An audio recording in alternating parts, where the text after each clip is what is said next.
Hey guys, what's up? I'm just going to do a blind game review right now. So this one's been sent by Stricky77, a follower. All I know is that white wins the game.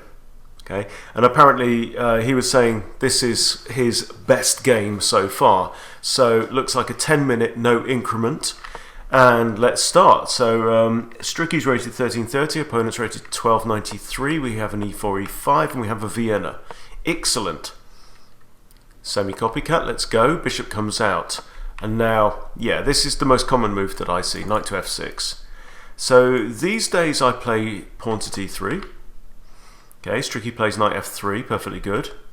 And now we get into a full kind of copycat line, but we've got the knights out, so there's no option here for the queen to go to g4 and enter the Might and the Mises gambit. We have pawn to d3. d4 just isn't possible here because there's just far too many eyes on that square. But we are preparing to bring out a bishop, I guess, maybe pin the knight. Okay, black castles, and we have bishop e3. I play this move quite a lot. This is, you'll see this kind of very commonly in the mirror image for if you play the London system, where it's the king's bishop that comes to d3. Or also, if you've got your bishop in the London on the outside of the pawn chain and black plays their bishop here. So the idea here is that if bishop takes, you can recapture the f-pawn. You've then got 3 pawns on the 2 central files. Otherwise, really their bishop could drop back like you do in the London. And then if white initiates the trade, you can recapture with the a-pawn, then giving your rook some breathing space. So here black takes and Stricky recaptures now. Okay, so this is good. So I mean, conservatively you could look at a queenside castle. If you want to be a bit more aggressive as well, you can go and look at the kingside castles, getting the rook on f1 and try and take advantage of the semi-open file.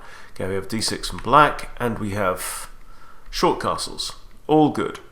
So this is a position that will have been seen many times in the Vienna. Really nice to have this semi-open f-file. Just that bishop trade is just one way of clearing the f-file if you don't get the Vienna gambit. And now black does the same thing. So we've got now this same kind of face-off between the bishops. What are we going to do? Are we going to trade off? We're going to drop back. Stricky drops back to b3, and now if black trades, which he does not do, then again we would have also got another opportunity to capture towards the center, you know. All good. But black decides to defend the bishop with queen d7. Alright, so I mean, just trying to think what I would play here. I think one idea is something like queen e1, queen g3, lining the queen up with a king. You want to make use of this bishop. Right now it's being faced off by the enemy equivalent. I guess bringing the knight in there is a possibility, but if you bring your queen in here, for example, you could even play queen h4, knight g5. Obviously you have to eliminate the knight first, but there are definitely attacking ideas. Queen e2. What did I say? Exactly the move that I thought. Well, it's not. I was saying queen e1 actually. Queen e1 then has the option to come straight through to here in one move. Queen e2, let's see how that works out. Right, bishop comes in, now pinning the knight, and we kick the bishop. Right? Yes, you might argue we loosen the dark squares a little bit here, but there's no dark squared bishop, and the queen's not getting in anytime soon. I mean, how does a piece get access into these dark squares around the king? Well, it ain't easy, because the knight is guarding some, we've got pawn guarding some. So there's definitely a case to say, kick the bishop now. Are we going to get a double kick? Also notice now that this pawn here is pinned, because the bishop's moved away. Right, so this pawn now can't move. g4 would be ambitious and aggressive. And he plays it. Excellent. Now the bishop only has one square. Oh!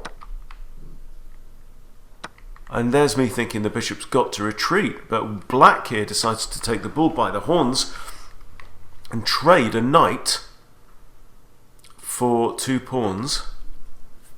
White now is going to have to be thinking about getting the king the hell out of there. So you need to think, well, okay, if I take, but then we've got queen takes. Then it's going to be king f2. The queen can come here. Oh no, she can't, because the knight guards. Okay, so if you think takes, king here, hang on, takes, queen comes in check, king f2. Queen can't go there because king takes, and can't go there because knight takes. So I think we're okay.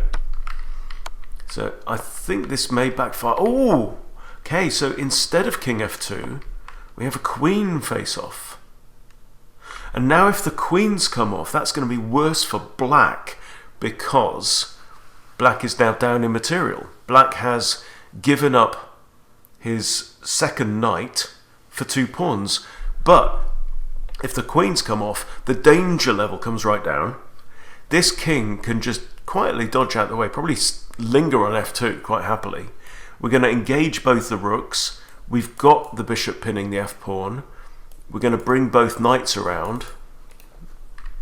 This is looking good, and black accepts it.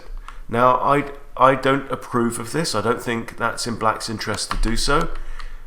And then to trade off their bishop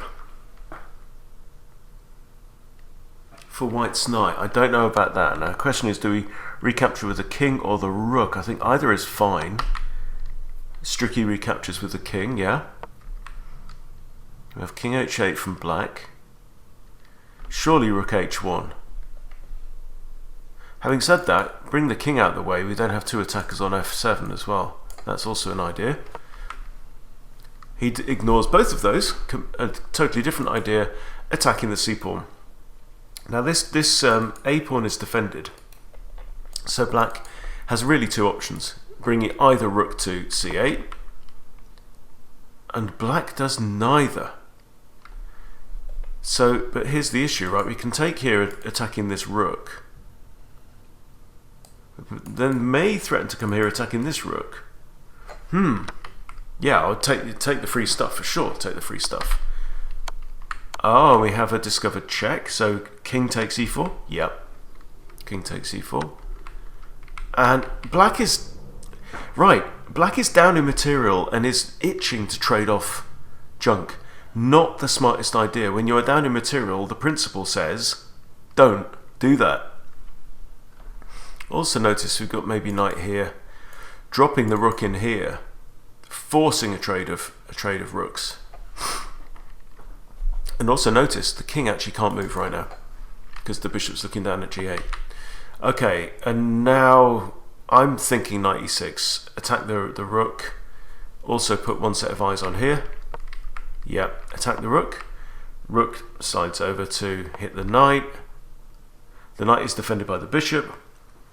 So Stricky just pushes c3.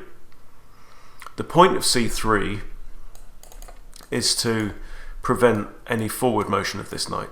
It can't go here, of course. The knight could still come here, but I think we can probably live with that. Bishop here, for example. Okay, we have h6 from black.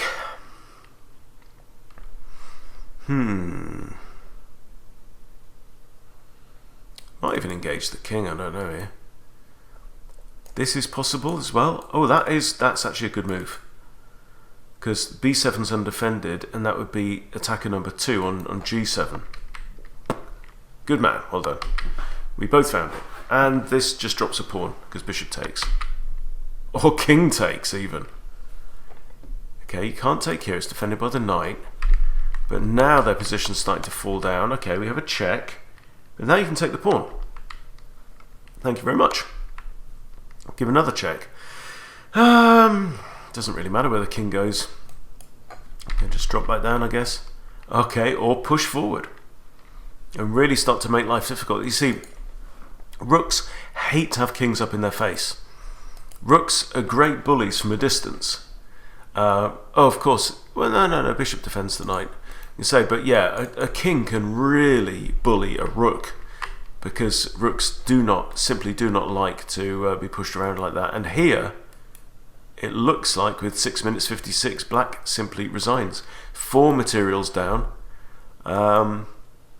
Yes, overall an excellent game, and it felt like a spirited and quite creative game as well. Definitely with a front foot attacking feel. And I know that Stricky in the comment, because he's in the Chess Bootcamp Club, said this was a very accurate game from him. So let's just check that. I'll do the game review.